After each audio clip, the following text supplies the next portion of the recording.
this is Dirk from B&B Auto Sales. We're out driving our 88 Blazer. As you can see, we need to look at the speedometer cable. That's not working. Goes down the road nice. I'm not even touching the steering wheel. So, good driving Blazer, especially for a lifted one.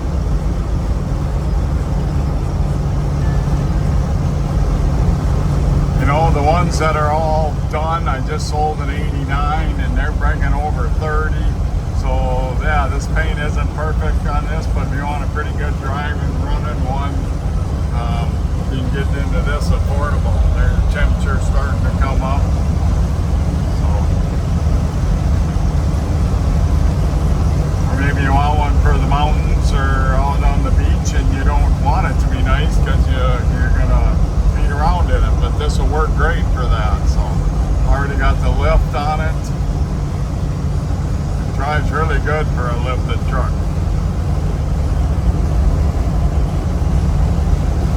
So the only thing I know we got to look at is the speedometer, I believe, is the one thing. Oh, and we'll check the air. May need a new AC compressor. There's no belt on the air.